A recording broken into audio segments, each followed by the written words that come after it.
할렐루야. 주님을 찬양합시다. 하나님의 구원을 인하여 하나님께 영광과 찬양을 돌리시게 되길 바랍니다. 항상 아쉬움이 있어요. 왜 우리 찬양대는 꼭 한 번만 하고 내려갈까요? 한 두 번 하면 참 은혜가 더 넘칠 것 같은데 말입니다. 오늘 이 시간 늘 내 편이신 하나님, 여러분 정말 우리 하나님은 여러분 편이십니까? 반대로 여러분은 혹시 하나님 편이십니까? 아까보다는 아멘 소리가 크긴 한데 적어요. 하나님은 여러분 편이십니까? 여러분 또한 하나님 편이십니까? 오늘 이 설교를 통해서 그 확신이, 그 고백이 더욱더 분명해지시게 되기를 간절히 축원합니다. 어느 부부가 있었습니다. 하루는 부인이 남편에게 뜬금없이 질문을 했습니다. 여보, 나, 어머니, 그리고 딸, 이 셋 중에서 셋이 빠졌는데 누굴 제일 먼저 건질 거야? 여러분들 이 시리즈는 참 뭐라고 대답해도 참 곤란합니다. 그랬더니 이 남편이 그 이야기를 남감한 표정으로 듣고 있다가 고민 끝에 이렇게 대답을 합니다. 그야 제일 먼저 어머니부터 건져내야지. 부인의 얼굴이 어땠을까요? 표정이 이내 일그러지는 것입니다. 그렇지만은 그 불만스러움을 어떻게 이렇게 드러낼 수가 없습니다. 그래서 부인이 재차 묻습니다. 그 다음에는 이제는 두 번째는 되겠지라는 기대가 있었습니다. 그런데 두 번째 대답은 그 다음에는 우리 이쁜 딸을 건져야지. 이제 열이 날 만큼 났습니다. 그러나 그거를 대놓고 이야기하는 자신이 더 민망스럽고 아주 비참해지는 것입니다. 그런데 그때부터 며칠이 지나면서 그 대답과 생각이 계속 반복되고 자기 머릿속에서 떠나지 않는 것입니다. 그래서 드디어 우울증 증상이 오는 것입니다. 그래서 정신과 의사를 찾아갔습니다. 정신과 의사에게 이야기를 합니다. 왜 저를 찾아오셨습니까? 그랬더니 이제 이야기를 들어보니 그 내용이에요. 의사 선생님, 이래도 되겠습니까? 제가 남편을 위해서 얼마나 뼈빠지게 봉사를 하는데, 아니 두 번째도 아니고 세 번째 꼴찌라고요? 이건 말이 안 됩니다. 선생님이라면 어떻게 하시겠습니까? 그랬더니 정신과 의사가 가만히 생각을 하다가 방법이 하나 있긴 있습니다 하면서 대답을 하는데요. 뭐라고 그랬을까요? 아주머니, 가셔서 수영을 배우십시오. 알아서 살라라는 얘기입니다. 자, 사실 저희 집에도 그런 약간 좀 애매모호한 상황이 종종 있습니다. 요즘 들어서 저희 집에 두 여자가 조금 다퉈요. 네. 저희 어머니하고 저희 집사람이 아니고 저희 집사람하고 저희 딸아이예요. 둘이 은근히 경쟁적 관계인 것 같아요. 그러면서 저를 지그시 보면서 두 사람 다 뭐 해주길 바래요? 편들어 주기를 바래요. 그런데 제가 누구 편을 들어야 마땅하겠습니까? 누구 편을 들어야 될까요, 송장로님? 저는 옳은 사람 편을 들었어요. 맞는 사람 편을 들었더니 그 다음에는 그 다음은 상상을 하십시오. 누구나 다 자기 편이 되어주기를 원합니다.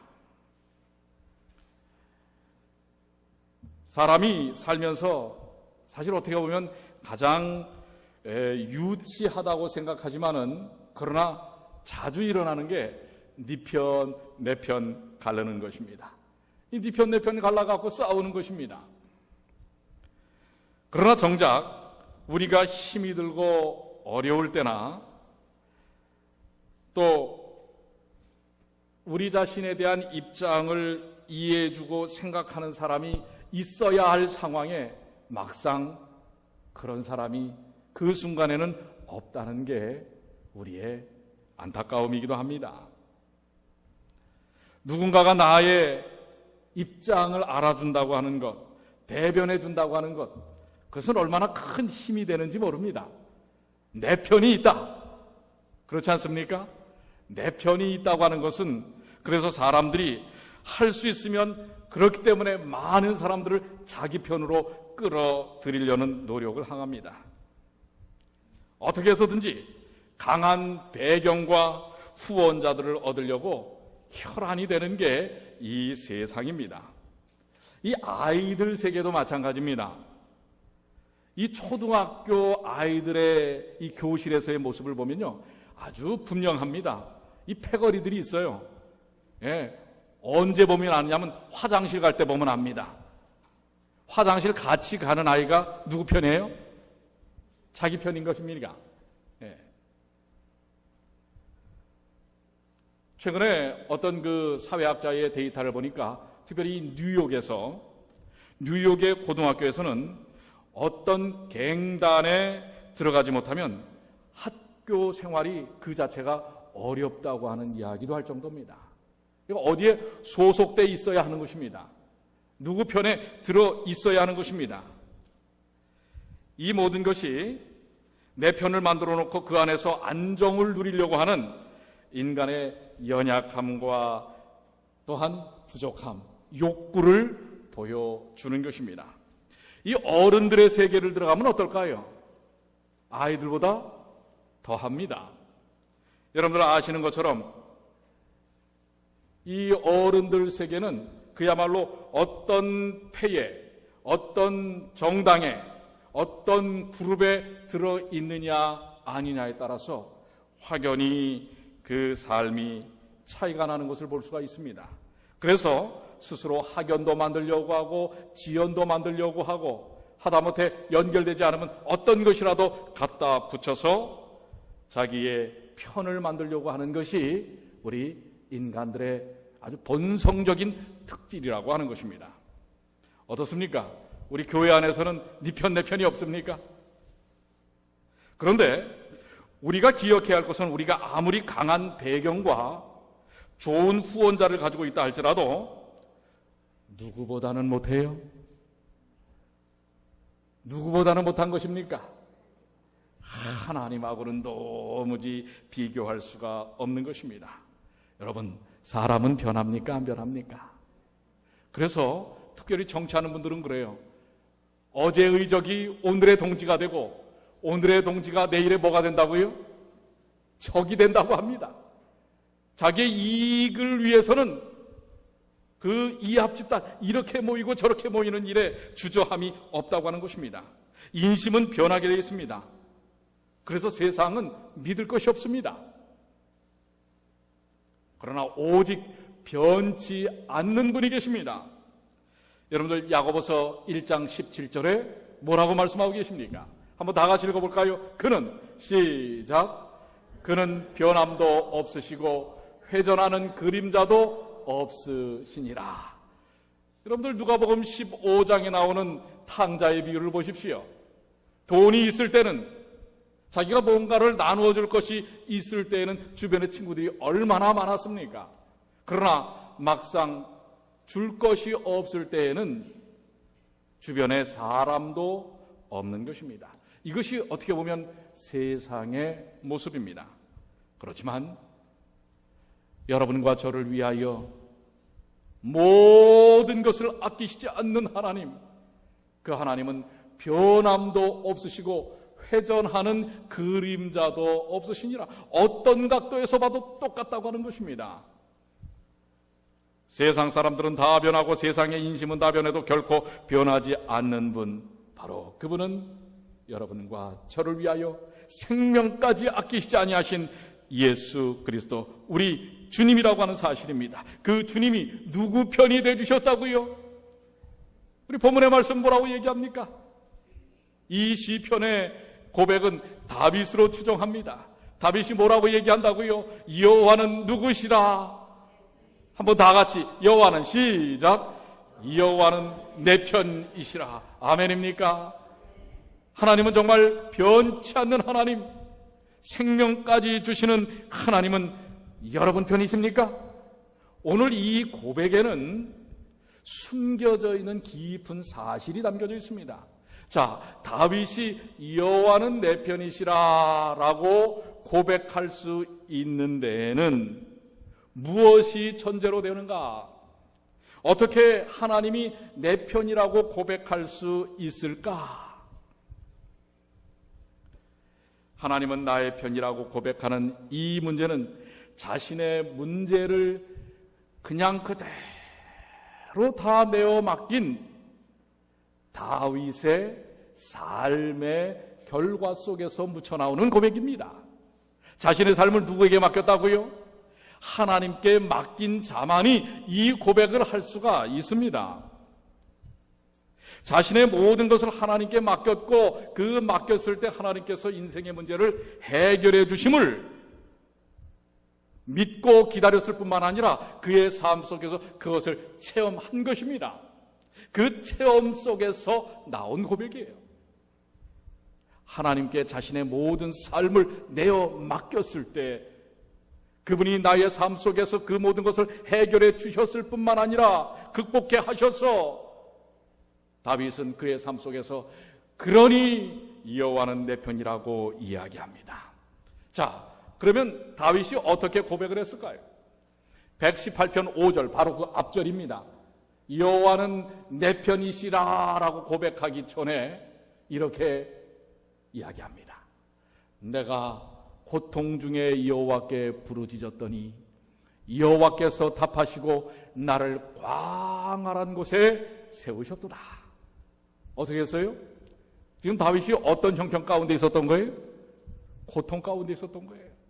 삶의 그 모든 고통과 인생의 짐을 지고 하나님께 자신의 문제를 내려놓았을 때 바로 6절의 고백을 하게 된 것입니다.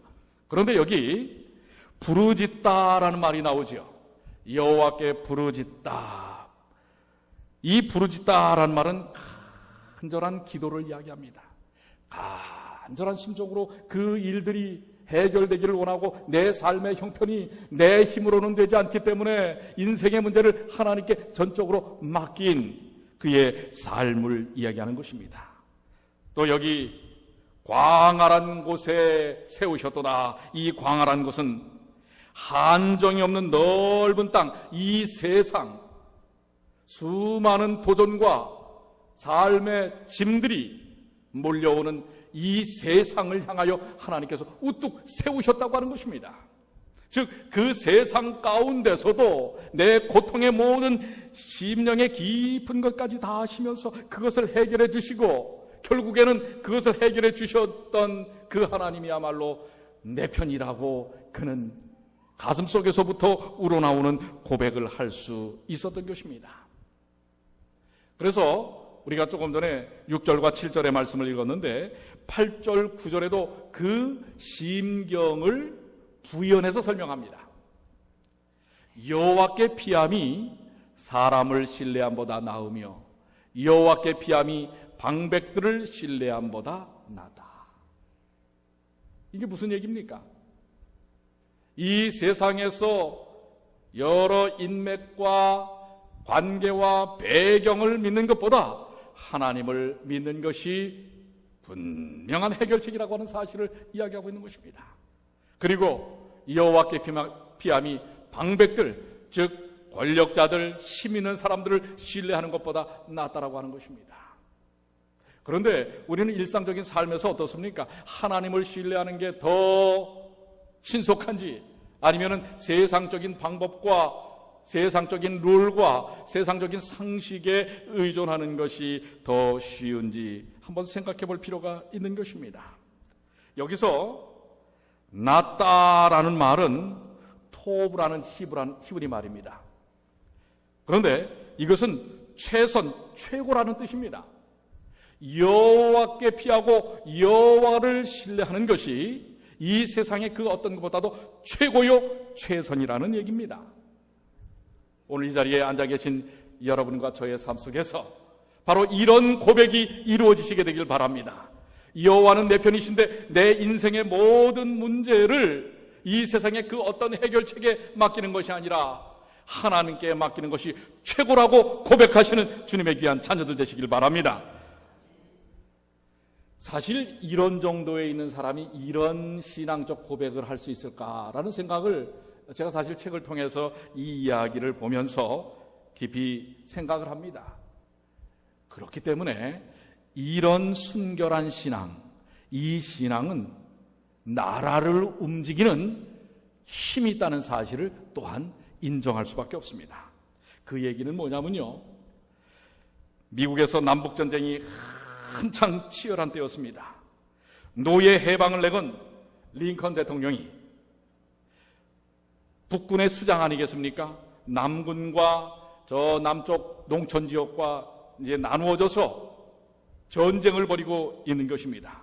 그런데 남쪽을 대표하는 장군이 로버트 리 에드워드라고 하는 장군입니다. 사실 화기나 이러한 명분이 남군보다 북군이 훨씬 우세했기 때문에 전쟁에서 금방 이 전쟁이 종식되고 끝날 것이라고 생각했어요. 그런데 의외로 이 남쪽에 있는 노예들을 그대로 갖고 농사짓기를 원하고 부를 유지하려고 했던 그들은 그의 삶이라고 생각했는지 아주 목숨을 다 내놓고 지금 전쟁을 하는 것입니다. 그래서 오히려 북군이 노예 해방을 부르짖는 링컨 대통령의 지도를 따르는 북군이 점점 밀리고 있습니다. 수많은 북군의 병사들이 죽어가고 있습니다. 그럴 때 이 북군의 수장이요 대통령이었던 링컨은 하나님께 무릎 꿇을 수밖에 없었어요. 전쟁에서 죽어가는 젊은이들을 바라보면서 이 땅에 피로 얼룩지는 것이 너무나 고통스럽고 아픔을 그는 생각하면서 하나님께 기도하는데 하루에 그가 3시간씩 기도했다는 사실입니다. 몇 시간씩 기도했다고요? 3시간씩 기도했어요. 한 나라의 대통령이 그 문제를 해결하기 위하여 하나님께 3시간씩 기도를 했습니다. 그런데 그 모습을 보면서 이 링컨 대통령의 참모진이 자기들도 어떻게든지 거기에 협력해야 되겠다라는 생각을 하면서 우리도 각하처럼 하나님께 기도하겠습니다. 북군을 위해 하나님이 우리 편이 되어달라고 기도하겠습니다. 뭐라고요? 북군을 위해서 하나님이 누구 편이 되게? 우리 편이 되게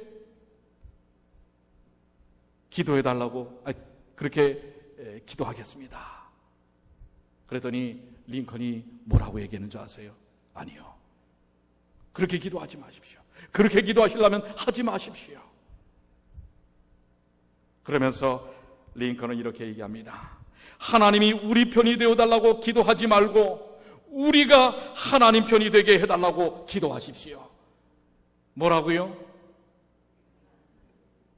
하나님이 우리 편이 되게 해달라고 기도하지 말고 우리가 누구 편이 되게 해달라고요? 하나님 편이 되게 해달라고 기도하십시오. 오늘 우리가 하는 이 남북전쟁, 피 흘리는 수많은 젊은이들의 희생을 통해서 이루어지는 이 전쟁은 우리의 명분이 아닙니다. 우리의 뜻을 세우는 것이 아닙니다. 이것은 하나님의 뜻을 세우는 것이 되어야 합니다.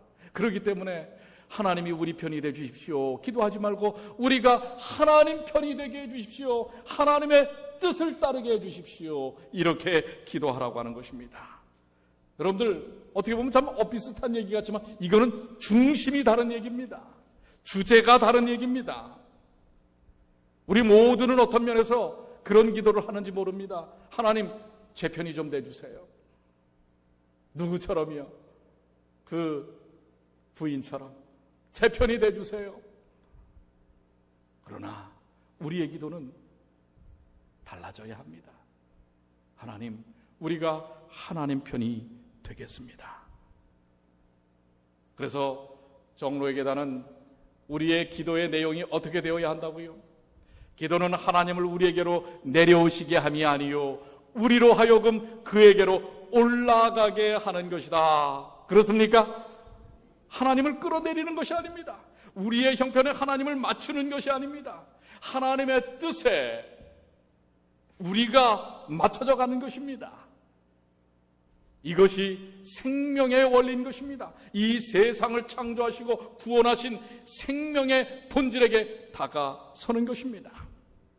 한번 우리 자신의 위치를 한번 좀 여러분들 살펴보십시오. 우리는 어디에 서 있는가? 생명의 자리에 있는가? 생명의 편에 있는가? 아니면 그렇지 아니한 사망적 자리, 사망적 편에 서 있는가? 누구를 미워하는 자리에 서 있다면 그 자리를 박차고 사랑의 자리로 돌아가야 합니다. 누군가를 용서하지 못하고 있다면 용서하는 자리로 돌아가야 합니다. 그렇습니까? 잠자는 신앙이라면 속히 깨어서 충성하는 자리로 가야 합니다. 신앙이 하나님 편에 서 있기만 하면 하나님께서 우리의 편이신 것을 우리는 고백할 수밖에 없게 되는 것입니다. 내가 하나님의 편에 서면 우리의 삶 속에서는 하나님은 늘 내 편이셨습니다 라고 고백하게 된다는 사실을 기억하시게 되길 바랍니다. 하나님을 늘 내 편이라고 고백할 수 있는 비결이 뭐라고요? 내가 누구의 편으로 서는 거예요? 하나님 편에 서는 것을 기억하시게 되길 바랍니다. 자, 우리 한번 다 같이 한번 여러분들 따라해 보십시오. 하나님은 내 편이십니다.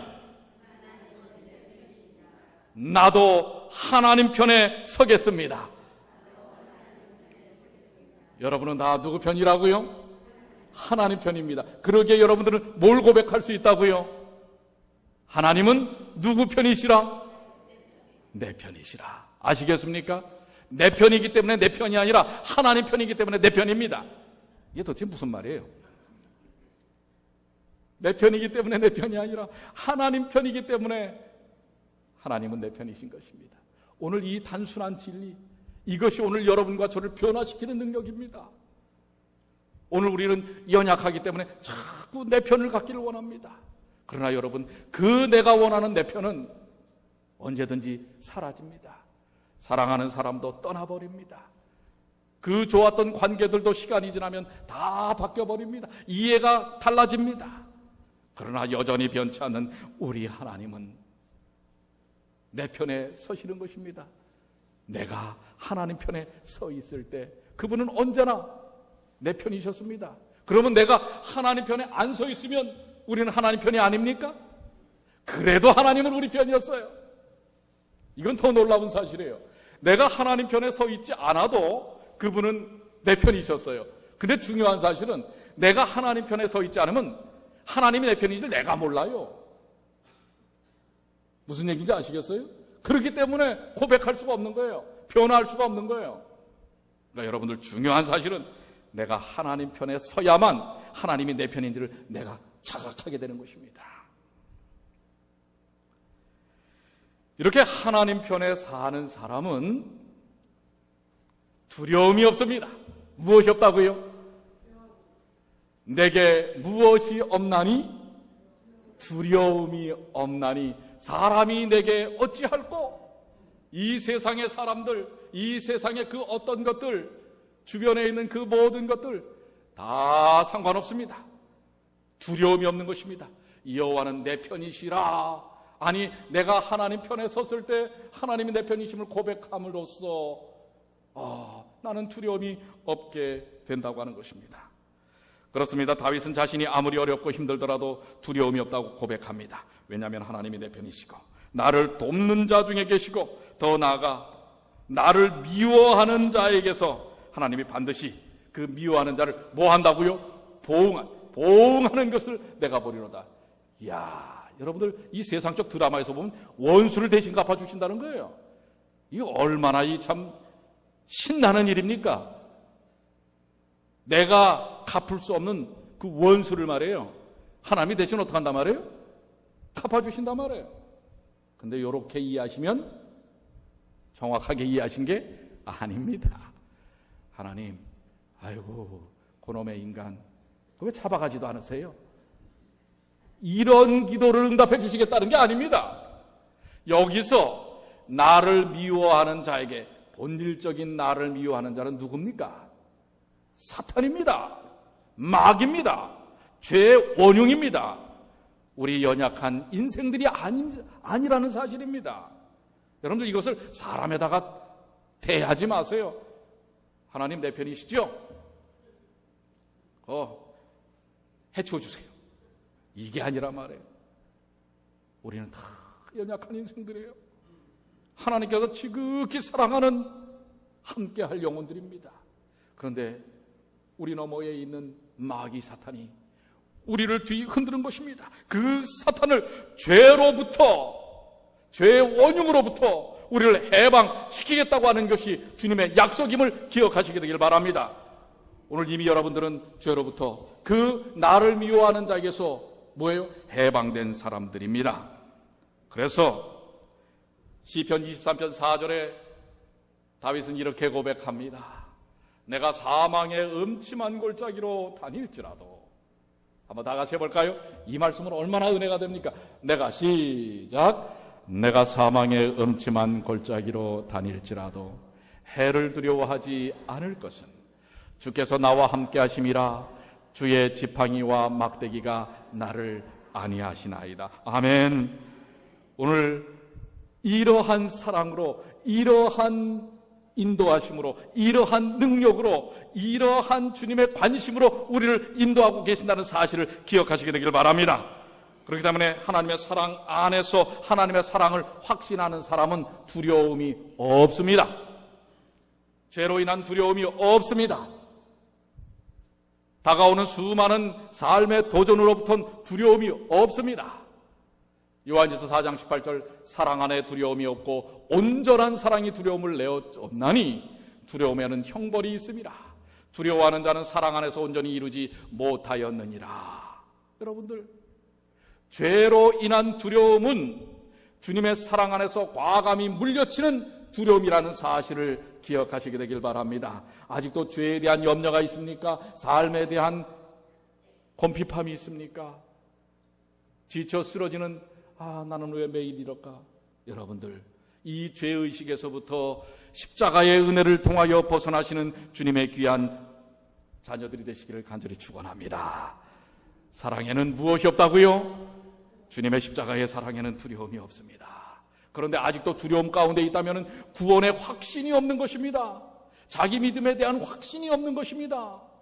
오늘 여러분들이시여 주님을 향한 그 간절한 믿음을 통해서 이 세상의 그 어떤 것으로서 이루어지는 것이 아닙니다. 그것은 간절한 주님께서 나를 위하여 십자가에 달려 돌아가셨다는 그 사실, 그 사랑에 대한 이해와 믿음 속에서 우리는 그 두려움을 벗어날 수 있는 것입니다. 그런데 아직도 그 두려움에 있다면 형벌이 있다고 하는 것입니다. 심판. 왜? 자기 스스로 그것을 짊어지려고 하기 때문에 그런 것입니다. 2차 세계대전 당시에 독일군이 노르웨이까지 이렇게 침공을 해서 올라갔습니다. 아주 파죽지세예요. 곧 유럽 전역을 러시아만 남았습니다. 다 장악할 것 같았습니다. 그런데 한 목사님이 방문을 가셨어요.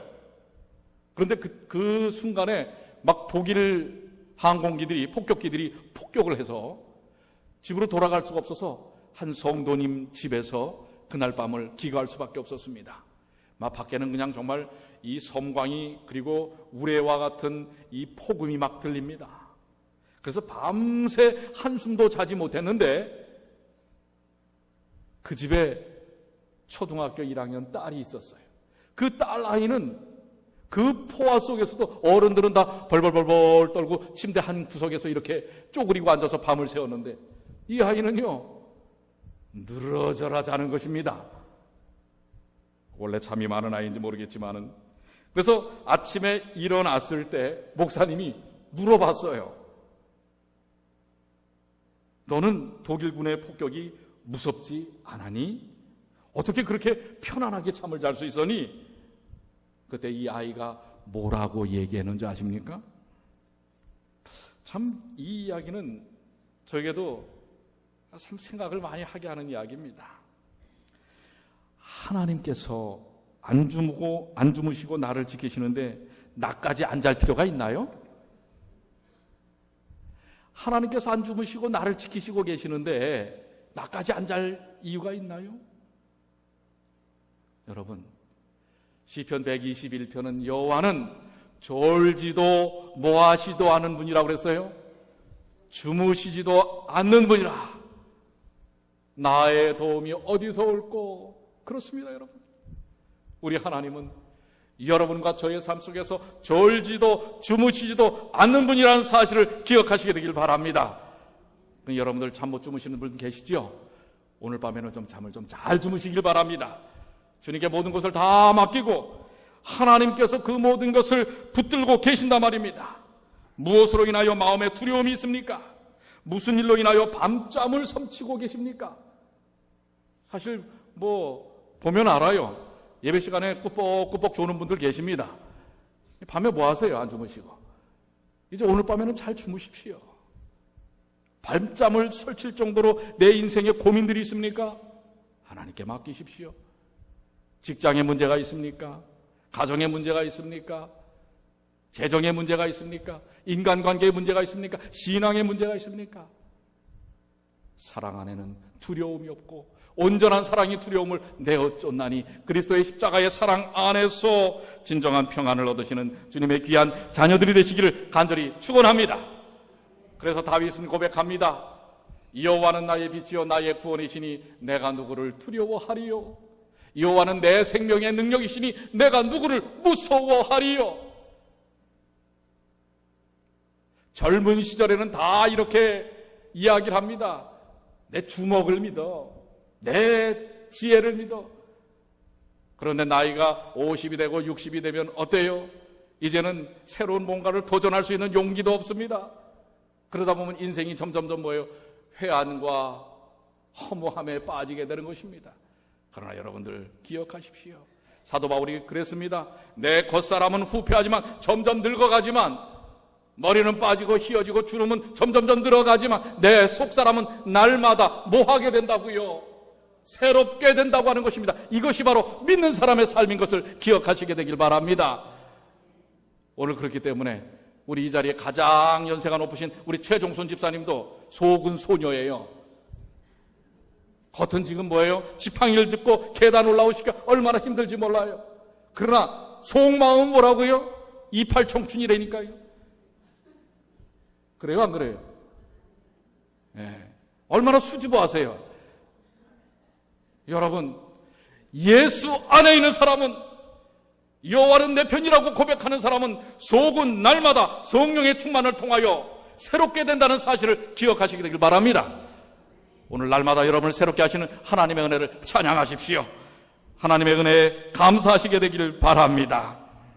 그렇습니다. 우리 하나님께서 우리에게 베푸신 그 귀하신 은혜를 통하여 여호와는 나의 빛이요 나의 구원이시니 내가 누구를 두려워하리요? 두려움 없이 세상을 향하여 담대히 사는 주님의 귀한 자녀들 되시길 간절히 축원합니다. 그래서 시편 33편 8절에는 온 땅은 여호와를 두려워하며 세계의 모든 거민은 그를 경외할지어다. 진짜 우리가 두려워해야 할 것은 하나님이신 것입니다. 그 두려움은 공포가 아닙니다. 그분을 존경하고 리스펙트를 가지라는 것입니다. 그분을 경외하라는 것입니다. 그분을 믿으라고 하는 것입니다. 그분을 믿을 때 진정한 이 세상에서의 다른 두려움은 다 사라져 버리는 것입니다. 우리의 신앙생활 처음에는 내 편에 서서 신앙생활을 시작합니다. 그러나 점점 우리가 하나님과 함께 할 때 우리는 하나님 편으로 옮겨가는 것입니다. 처음에는 자기 고집, 자기 주관이 늘 앞서지만 신앙의 연륜이 붙으면 그리고 예수 그리스도의 십자가를 바라보는 삶을 통하여 언제나 하나님의 뜻이 옳은 것을 알기 때문에 하나님 편으로 옮겨가는 것입니다. 여러분들 이제 많이 하나님 편으로 다 옮기셨지요? 옮겨지셨지요? 하나님 편에 있는 삶. 그래서 우리 본문의 말씀처럼 여호와는 내 편이 되사 나를 돕는 자 중에 계시니 그러므로 나를 미워하는 자에게 보응하시는 것을 내가 보리로다. 저는 이제 말씀을 마치면서 내 삶을 하나님 편에 내어 맡긴 사람, 그래서 그 삶을 통하여 여호와 하나님은 예수 그리스도는 내 편이십니다 라고 고백하는 사람은 바로 이 하나님께서 돕는 역사의 경험을 갖는 것입니다. 여러분들 그 소리굽새, 전에 제가 강의하면서 많이 사용하던 그 소리굽새 있죠. 소리굽새는 한 개를 가지고 띵 하고 치면은 옆에 있는 치지 않았던 소리굽새에서도 띵 하고 울려지게 됩니다. 그게 뭐냐면 이쪽에서의 진동이 공기를 통해서 전달되어서 그 옆에 쇳덩이도 울리게 하는 것입니다. 이게 바로 공명현상이라고 하는 것입니다.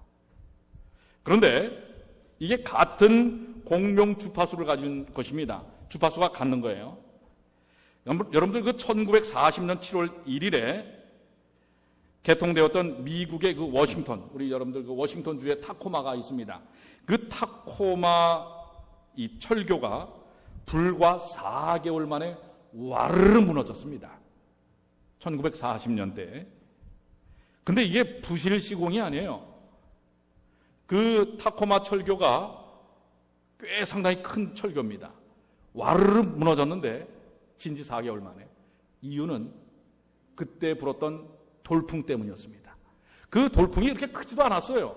그런데 그 돌풍의 진동수와 이 철골 철교의 이 진동이 공명이 되면서 갑자기 어떻게 해요?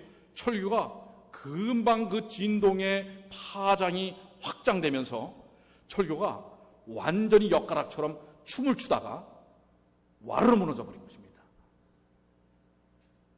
이 역사 속에서 제가 그 장면을 어디서 보기도 했어요. 정말 바람이 부는 누가 찍었는지 모르겠어요. 바람이 불고 얼마 안 있다가 이 철교가 갑자기 흔들리기 시작하니 나중에는 완전 춤을 추듯이 하다가 와르르 무너져 버리는 것입니다.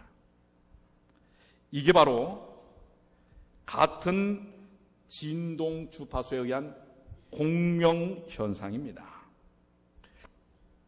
오늘 바로 다윗은 자기의 삶을 하나님 편에 진동수를 맞췄을 때 하나님의 그 능력의 생명의 진동과 매치되는 영적 공명 현상을 통해서 나를 돕는 자 중에 계시니 삶의 모든 문제들이 해결되는 경험을 갖는 것입니다. 오늘 여러분들이시여, 여러분과 저의 삶이 하나님과 같은 공명 주파수를 갖게 되길 바랍니다. 그랬을 때 이 세상의 모든 삶의 문제들은 다 무너져 내리고 하나님께서 우리에게 있어서 돕는 분으로 존재함을 우리는 고백할 수밖에 없는 것입니다. 오늘 내 편에 서신 하나님, 그러나 그것을 고백하기 위해서 내가 먼저 하나님 편에 서는 삶을 통하여 하나님의 생명의 능력을 경험하는 주님의 귀한 자녀들이 되시기를 간절히 축원합니다. 여러분들은 이미 그 생명의 능력의 씨앗을 가진 사람들입니다. 이제 하나님은 내 편이십니다. 내가 하나님 편이시기에 저는 그렇게 고백할 수 있습니다. 이 삶을 살 때 세상을 울리는 생명의 울림을, 사랑의 울림을, 봉사의 울림을 할 수 있는 삶이 된다는 사실을 기억하시고 다음 한 주간 이 아름다운 생명 공명의 현상을 경험하시는 주님의 귀한 자녀들이 되시기를 간절히 축원합니다.